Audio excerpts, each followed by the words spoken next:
the feed. Then too, when you are supplying the feed, you will be able to move easily, because eventually this place will become muddy. Okay, so you remember these animals consume a lot of feed, so you will probably need like a tricycle to move with the feed around. Okay, so like his feed store is the other one. So he loads the feed from there on a tricycle and rides the tricycle around here from outside, and he pulls the feed and puts in the truck. Okay? Yeah, then he can ride around like that without entering here. Because if you put it in the middle of the pen, when it rains a lot and the cow dung accumulates, you will not be able to move easily. Okay? So the feed and water troughs are placed outside the pen. Okay? Then you construct this apron so that the animals come and stand here and they eat across. And because they spend a lot of time eating here, that's why you make these aprons concrete, so that they don't overload this place. Now, your feed trough will be from here to that place. This is about 25 meters. Okay? We have 25 meters. Now, you want to calculate the space you are giving per animal. Okay? We are saying the minimum space you can give per animal is 20 centimeters. That head space, when it comes to it here, where it's going to push its head. Okay? The minimum is 20 centimeters or 0.2 meters, but can be as high as even 0.5 meters. But now when you make it 0.5 meters, that means you need longer trough. So you want to minimize that cost. Animals eat, but if you give 20 centimeters, sometimes they don't eat all at the same time. Okay, you're giving 20 centimeters per animal, but not all the 100 animals eat at the same time. Okay, some will eat, they go and lie, the weaker ones will also come and eat, so long as you provide sufficient quantity of feed for the number of animals. Okay, so you need a minimum of 0.2 meter head space. That is where the animal is going to push its head onto the feed trough. And the maximum of... a maximum can go up to 0.5 meters. half a meter. Yeah, half a meter. But the disadvantage with that is the construction cost will go higher, and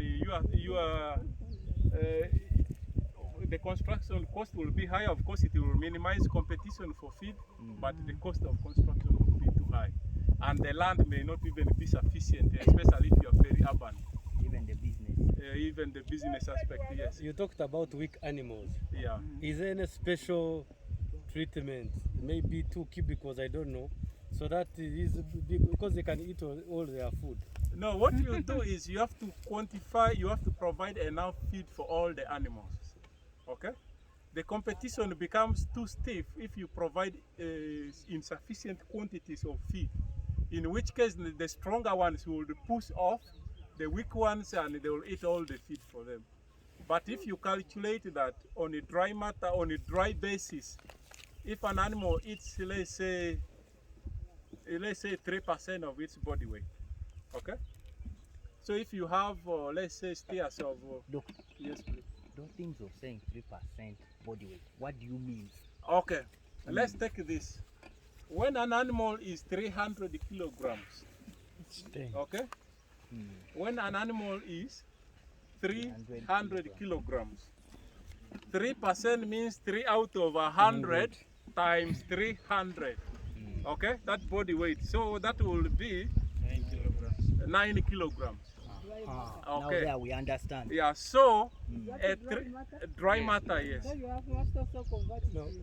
No, what is dry matter? Now, it is right. Let's take this. Dry matter is, you know, the feed has water in it. Okay? That grass has water. Every feed has water. You need to know how much water is in your feed to be able to calculate the right amount of feed you are going to give your animal. Now, let's take silage. The really silage out of 100 kilograms could be just about 40 kilograms. Which is dry matter. The rest, 45 is the dry matter, and the 55 is water. Okay? You have to know the amount of water which is in your feed. So if my feed has 45% dry matter, and my animal needs 9 kilos. 9 kilos, you have to factor in the water proportion in it. Okay. See, doctor, why I'm asking Yes. is because if you tell us 9 kilos, Hmm. it might be silage, and we measure 9 kilos, and Yes. Now in the process, you give the animal less than 9 kilos. You find out of the 9 kilos, only 45 out of 100 times 9. What percentage is that? Let's divide that. Okay, 45. 45 divided by 100. That's 4.5. Yes. So you are giving just half of what the animal needs. Okay? Which you will handle tomorrow with the katongole. Okay? That aspect of feed. Yes. Of course, we know that sources are always limited. Yeah. Like feed will be limited on ground. Yeah. Now, suppose I have those different strong animals and I wanted to plant some feed so that all of them can eat Yeah. in proportion maybe to the Yeah. how would I go about it? So now limited, not unlimited. Now, on a feedlot, you can have several pens. Ideally, feedlot is not supposed to have only one pen. Okay? You could have like 5 of these pens. That means you have about 500 animals. Okay? Then you divide the animal according to their sizes. Those which are smaller, you sort them in their group so that they compete among themselves. Okay? So you need not to have only one pen.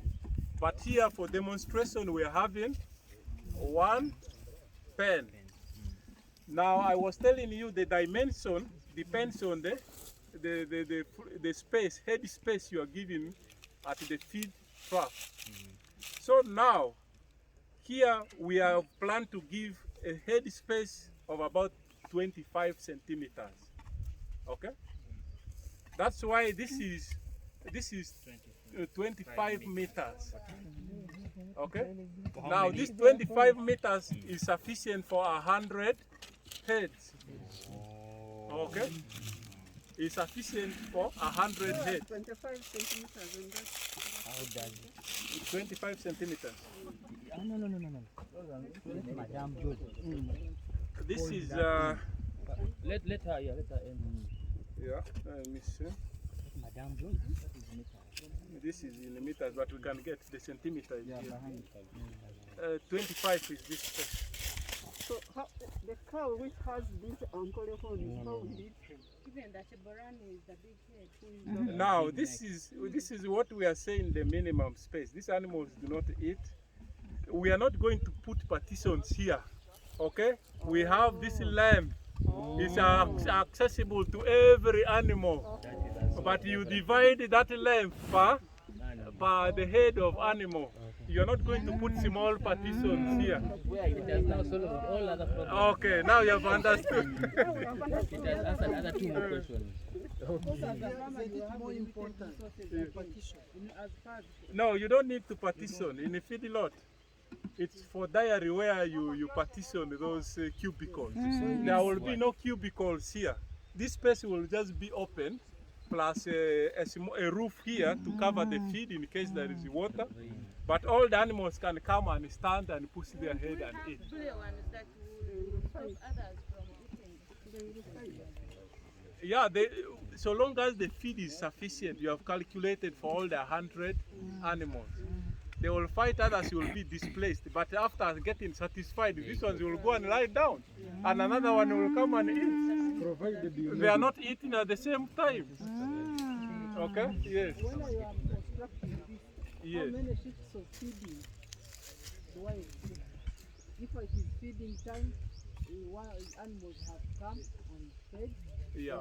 Others remaining, and then there will be others remaining. How many shifts should I estimate? Now it depends on how much. It depends on how much trough space you have. If your trough can have all the feed for the 100 animals at a go, you supply it once there. Others will eat, they will displace others a little bit. After getting satisfied, they will go and lie down. Those ones will also come and get the same feed in the trough. Okay? You don't expect all these animals to come all 100 and put their heads there. So we expect like 2 shifts or 3 or 4? Shifts in terms of supplying At the... each feeding when like at school, right? Yeah. When the lunch time. P7, P1.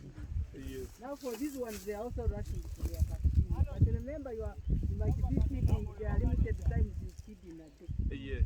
Let's say twice. Yeah. So in the morning you have fed the others. Yes. The strong ones have come first. Yes.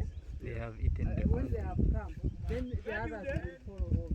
Now what happens is this: when you are feeding, first of all you calculate the total amount of feed you will require. Okay? Let's say you have 100 animals, each one is taking 10 kilos. You multiply 10 kilos by 100. That is one ton. 1 ton. Okay? Now you divide that feed into 2. You feed half in the morning, half in the evening. Okay?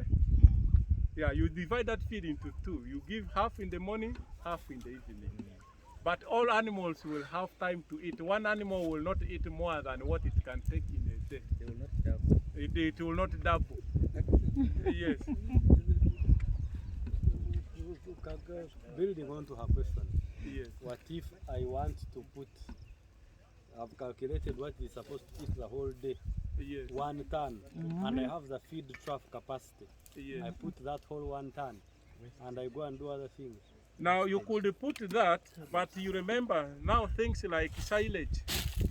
The moment you expose it to air, it starts rotting. Okay? That's why it's advisable to partition a day's ration into 2. Okay? That one you will handle with the Katongole tomorrow. Let's see. Actually, even 3 at times. Yeah, let's come back to the structure. Okay? So, by the time we came here, we are talking about the dimension. Depends on the floor space, rather the head space you are giving at the feeding trough. Now, like here, we are giving 25 centimeters per animal. So, your width has to provide for that feed trough. Ideally, the feed trough has to be on the upper part of your pen. Okay? So, here the place is going downwards. Yes. So the feed trough has to be up on the upper part. Okay? Did you say this one is for 100 animals? Yeah, this is for 100 animals. This side or the entire? No, only this side. Actually, the whole of this is for 100 animals. But your width depends on the floor space, the feed trough space you are giving per animal. All of this is Yes. 400. So now we are giving 25 centimeters per animal. So for 100 animals, we need 25 meters. Okay? The feed trough will be here, yes. Now we are going to have 100 Yes. yeah, of different ages and sizes. Yes. Are we going to group them, especially at the time of feeding, or they are going to eat randomly? Now, I told you that here we are constructing one pen. But in your place, have more than one pen, preferably. So that you are able to sort the animals according to age and size. Okay? Now, for this scenario here, we have to bring here relatively uniform sized animals for this location. Okay? You can have several of these pens, okay? This will be one pen. You put another one next to it, okay? Another pen. You can put another one there. That is another pen. So you can have several, depending on the number of animals you will have. Dr. Edith, Yes. what is a pen? Okay. the farmers is asking what is a pen. I hope we're not talking about this one. No, not that one. The pen we are talking about is a paddock where animals will be confined. Okay? This is like a paddock. We are going to put actually with you people some posts around here. We are going to fence this place up. Yeah. As the builders do, Yeah, I think.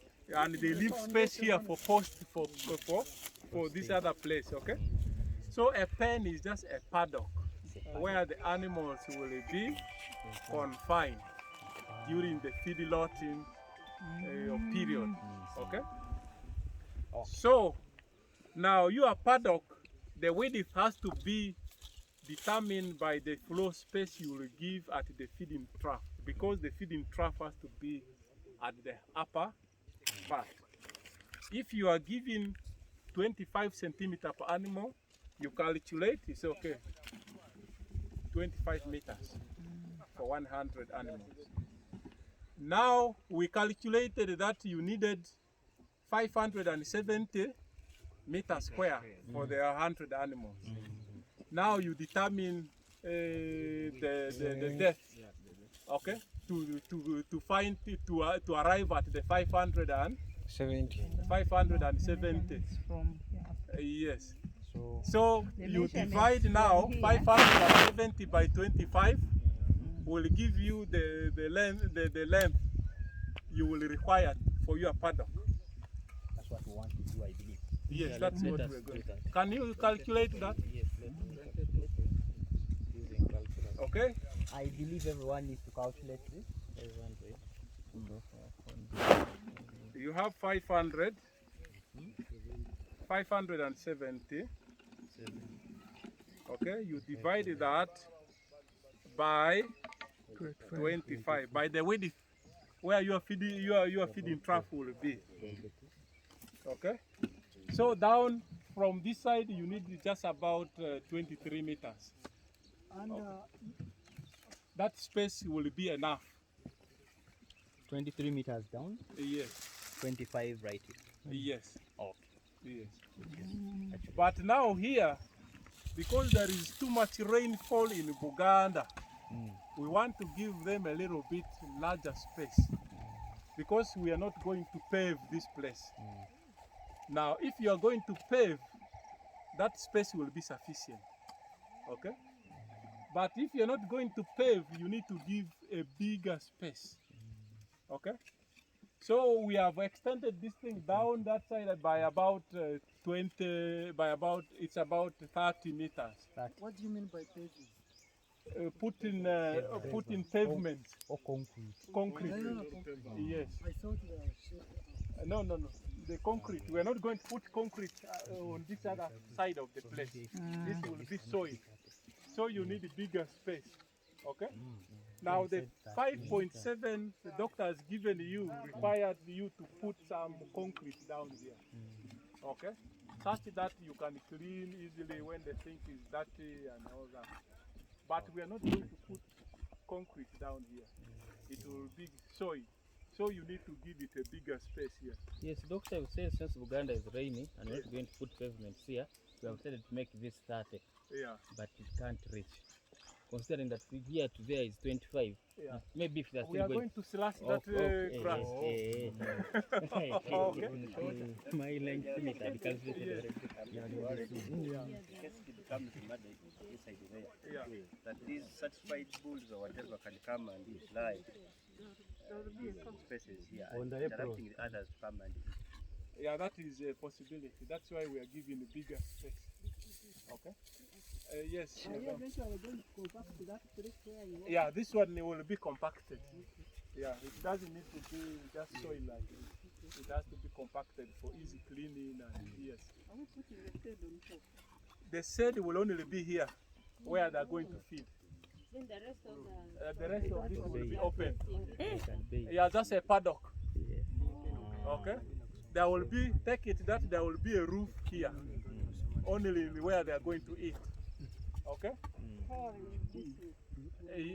Now the water should best pour away from your from your paddock. If it pours here, it means you are going to make this place muddy. So it has to pour away. Okay? So, Soil, only soil. yes. No, it will also cover the feed trough. There will be a projection over the feed. Okay? Yes. I have the resources and I can manage to Shelter. roofing. Is it okay? Now, when you are doing feedlotting, first of all, your goal is Make money. to minimize the cost. Okay? You want to minimize cost, so you don't want to, even on the ranches, these animals are out. Okay? So you don't want to put a very expensive thing. I think she's talking from the point of view that this place inside Yes. is most likely to get mud with 100 animals and the rain coming. And the hot. In case you can afford to roof, there is no problem with that. Okay?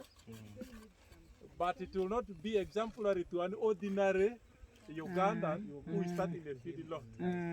Okay? But in case you can afford, actually, in developed countries, they build like warehouses. The animals can stay in it. If you can afford it, perfect. Yeah, if the pocket is deep. If the pocket is okay, perfect. But if the pocket is not okay, you can only recover where they feed. In some places, they don't even cover where they feed. It's just a paddock. Our question is actually, would it help in one way or the other by covering all pollution? It will obviously help in terms of protection from rain. When this place becomes less muddy, you can always take the cow dung off. Okay? It will actually reduce some cleaning cost. Yes. Yeah, thank you. Yeah. Mine is a shortcut question. Yes. Because as we were talking, Yes. there was a certain question which was already raised here, Yeah. and it was amazing. Yes. Because we are looking at the space provided, Yeah. and we are wondering, 100 animals Yes. being comfortable in this place. Yeah. Then the question comes that is what you are saying on paper, such that from here, Yeah. because what we are not noting each and everything. Yeah, I have some slides which you people can pick after that. Then lastly, Yes. from here we are going to train farmers. Yes. And there are certain crucial questions which Yes. they are likely to raise. Yes. For example, Yeah. here we are planning for 100 heads of cattle. Yes. Now, this is a farmer who will ask me a question Yes. about the BOQs, because the bills of quantities, Yes. because he wants to know whether he will be in position Yes. of managing. Yes. Now, if I at least by the end of this 2 weeks, I leave this place Yeah. with the bills of quantities, so that I'm in a position of answering any question. Okay. For example, if somebody asks me if I want to put 10 animals in the feedlot, Yeah. how much money will I be in position to invest? Okay. Or 100. So Yeah.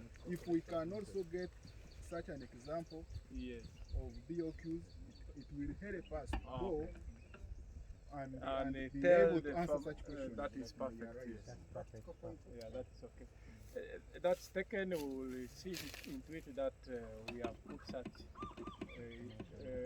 information available to you, and you will go with it. Now, what I need you people to understand is this: such a paddock. On average, the paddock can be for 50 animals. You can construct your paddock for 70 animals. You can construct your paddock for 100 animals, to a maximum of 150 animals per paddock. Okay? But the dimension of the paddock depends on, as I said, one, space availability, land. Okay? On the ranch, you have bigger land. So you can provide per animal even up to 18 square meters per animal. Okay? Now 18 square meter is like, assuming we wanted to construct on a ranch, and we give per animal 18 square meter per animal. So for 100 animals, how much land how much land would one need? Yes, 1,800. That is almost an acre of land. Not so? An acre is about 2,000. It's about, that is about half an acre. That is half an acre. Yeah.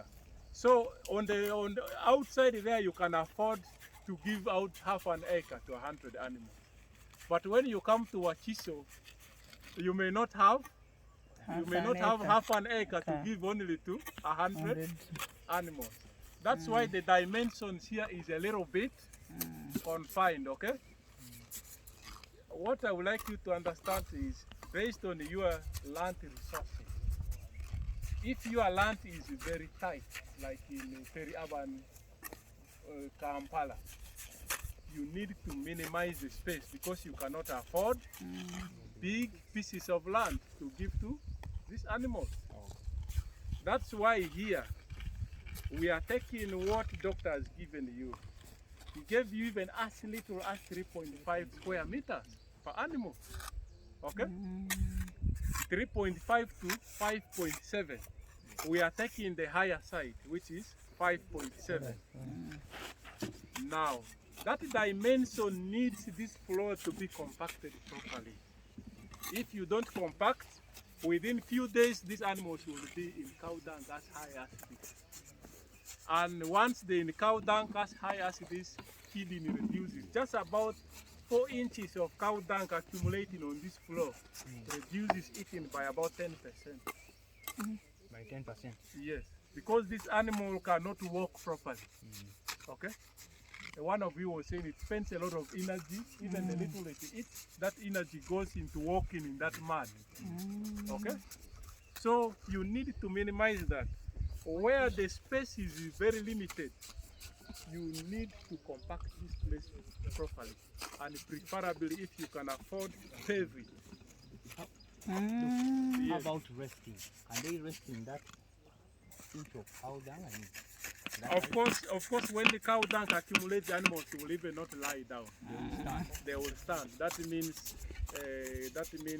they are not eating. There is stress. Disease comes in. Poof, diseases come in. Yes.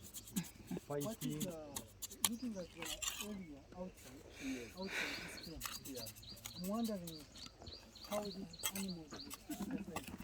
My question is there for the exercise. The exercise they will all do it here. We are going to slash that grass a little bit. That is enough for 100 animals. Yes, they will be able to walk here.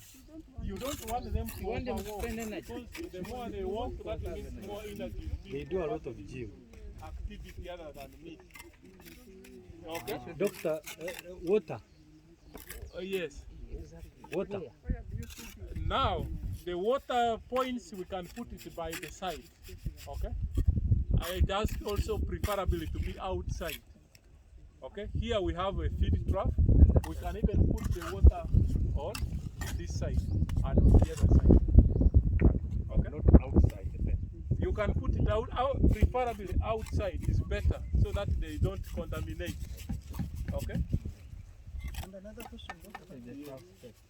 Looking at this is complete zero grazing for the water. Yeah, actually feeding out is like a zero grazing. You are going to feed these animals yourself. What about if I do it half day here and half day we feed outside? That one equally works. No Does problem. it help the animals? It Same helps. weight addition? Now, in which case the animal will spend more energy in walking. Okay? That means the gain will not be like an animal which is confined. But in terms of welfare, such an animal will be a more decent animal than the one which is confined. Decent? Yeah. Because this, in terms of welfare, because it has bigger space to walk around. If you are an animal right activist, I can give additional information. Now, you can do zero grazing feedlotting, whereby the animals are going to be confined in a place like this, and they are going to feed inside. Now, 2, you can establish paddocks, but not the paddocks that I see in your ranches. The paddocks that are not big, and 2, you concentrate on putting high quality pastures in those paddocks, because the animals that you let go there, they go and start doing selective grazing. Yeah. They only pick what they like. Now, if you have established very high quality pastures, you have put the grasses, you have mixed the legumes, then you can also provide in those paddocks. Then you can provide the supplementary feeding. Then in the troughs you can put supplements. Yeah, that is still good. Then still you are confining these animals in the smaller paddocks so that they don't over meander around. Yeah. Thank you very much. Okay, the more an animal walks to graze, the more energy it spends. And now, once it spends more energy in walking, that energy will not be converted into meat. So doctor, you're saying the business we are in Yes. is the business of adding weight. Yeah, but the business we are in is the business of making these animals grow very fast. In 3 to 4 months, your animal has reached market weight and you are selling it off. Not to wait for this animal to grow. On average, our animals can grow. It can take up to 3 years to sell one animal, not so? Now here we are saying you need to make these animals grow very fast. In 3 to 4 months, you have sold 100 animals off. You put another 100 in. 3 to 4 months, they have attained the body weight. You are selling them off. So your offtake increases. Yes. Thank you, doctor. Yes, please. Forgive our sentiments. No, it's sometimes. It's okay. I feel this is a miserable cow. Yes. I feel if a cow goes even up to the other tree and comes and I top up, drinks some water, goes to the other and comes back, I feel it is a happy animal. So yeah, you are right. I feel this one is a prisoner. Okay. And number two, I feel now really like someone, I think a professor said it is like a sick patient who wants all the food to be brought to them. Now that means my burden on feeding, 3 shifts, 2 shifts, that thing is waiting. So, well, I think that's the culture part of. Yeah, you are perfectly right. That's why I was saying, when you are constructing, it's like keeping broilers and layers in the house. Okay? Take this like our intensive chicken production, and here we are doing intensive beef production. Okay? Now, for chicken, you provide a space as little as just about 5 birds per square meter. Do you know that? Yes. For broilers. So here we are providing these animals with 5.7 meters square per animal. It can walk around, comes and eat. What we have minimized is walking, so that it doesn't spend a lot of energy in walking around. Okay? But if you have the farm, that's why I was saying, you can provide as much space as possible, as high as even 18 meters square. So in which case you give like half an acre to 100 animals. You can even give your whole acre to 100 animals. Okay? But here in Wakiso, where you have limited space, we don't have that luxury of giving an acre to 100 animals. Okay? But on the ranch where you come from, people have bigger farms. Okay. So, Excuse me. I hope you have understood the space calculation. I want to more understand on this compaction of this side. Because what I know, if it's 100 cows this side, yes, fine, they are going to eat from this side. But by the time they go this side, they are going to urinate, they are to defecate, all the wastes are this side. And remember, when it is not paved, it will reach to the time it is full of mud, and even cleaning it will not be able. Hence, and I think there will be much of flies and whatsoever. Could not bring problems to the animal. It can. That's why we are going to compact this place. And if you look at the side, it's sloping downwards. You are compacting as it slopes downwards, such that you can easily clean this thing downwards. there will be a drainage unit somewhere which will hold the extra manure. And which method of compaction are you going to use? The builders have, there are several ways they can bring this short machine which you can hold and compact. Bring maram here, okay? You bring maram here, you grade it according to the slope here, sloping downward. You compact this place very hard. Now, simple enough, this press you see from here up to there, the animals are going to be feeding around where he's standing. Where he's standing. So the press in which the animals are standing while you're eating is going to be concretized. We are going to put concrete here. Because the animals will spend most of their time here and in large numbers. So this press, we are putting concrete. The only place where we are not putting concrete and where we are going, where we are going to compact is the exercising area. Okay. But here, because they are spending much of their time here, we don't want them to overstep in this area and what we are trying to raise. So here, we are going to make sure the floor is concrete. All right, Doctor, yes, my colleague there has something to say. I visited the Magara. Mr. Vincent, we can't hear you. Feedlot in Hoima is called Magara. He has over 1,000. We call the Simba feedlot. He has constructed something like this, but there are many. Yeah. But after they have fed in the evening, he has actually paved some place which is like a corral, where he takes them for sleeping, then the workers are able to come and clean this one. Because you realize when they are here, sometimes even day and night, it's not really. Actually, that's why we are saying this one we are giving it in a very urban environment where you don't have that large space. But on your farm in Nakasongola or Chiruhura or wherever, you can give these animals bigger space as much as possible. And two, there is something I don't want you to actually forget. The reason why you see us saying that this place we don't compact it, the reason why we are saying that is we don't want to have the costs of having a feedlot extremely very high. That will discourage very many people to have them. That will discourage us, the youth who don't have the capital, to have them. The idea is simple.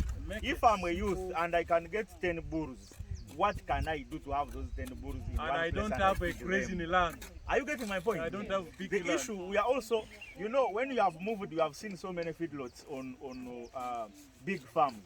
These people have made money. And they have concentrated on make sure they do something that is extremely very good. Now, for us, we are looking at the angle of our smallholder farmer or our youth who is trying to earn a living in feedlotting, but they don't have enough capital to put in the structure. But they can get access to animals and they can plant their own pastures and have the feed. Now we are saying that this is a system you can use, which is very cheap to have on the farm, and you can keep improving as good as you can.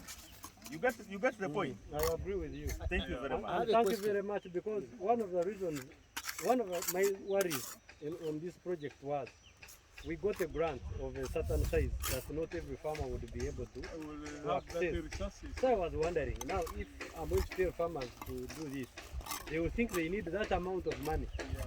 But this one helps me to, there's actually our chairman for the Association for Beef. When I went there with Amon, our COT, he said, I have a forest of eucalyptus trees. Thank you. I have a swamp in my neighborhood where they cut this, so I can use the swamp for roofing. And this is beautiful now that he doesn't have to worry about compacting. The overall thing is affordability. Actually, as you are here tomorrow all running, some of you are managers, some of you are TOTs. But we want you to have this picture, and you also believe in yourself that you can do We have already minimized the costs here. Yeah, you have to minimize the cost. Yes, minimum cost. For us, I think what we are interested in is fattening animals. We don't care which that is the objective, yes. Because we are not going to sell the houses, but we are going to sell the animals. So even if I build any ramshackle house, but have the animals that are going to give me money, it is better. And scientifically, the animals can survive there. They are not getting sick. They are able to gain weight. They are not stressed. Okay. Doctor, so we are saying that what we are learning here is just the principle. Yeah, we are learning here the principle. And the principle is the real issue. That's why we are putting even one paddock for 100 animals. Yes. But for a farmer who can afford, can put even hundreds of this. Can put this row, can put another row the other side. Even mechanize a vehicle moves around, distributes feed. What is the importance of that house? That is where the feed will The be good thing stored. is there is going to be a special session for that, but that is going to be our hay barn. We are going to be storing our hay from there. You can see the construction, everything is very affordable. You don't even have to buy anything. You go in those forests I see on the farm, get the trees and construct one. Okay. Now just some two We have questions to, and we have go to to the finish fencing. first. We start doing the practicals. We have one. Yes. You are living here at 7, my friend. At 7? At 1. 7 at 7. Yes. Some of us are non-residents. Okay, gentlemen and ladies, let's go and start doing some work. Yeah, let's go for practical.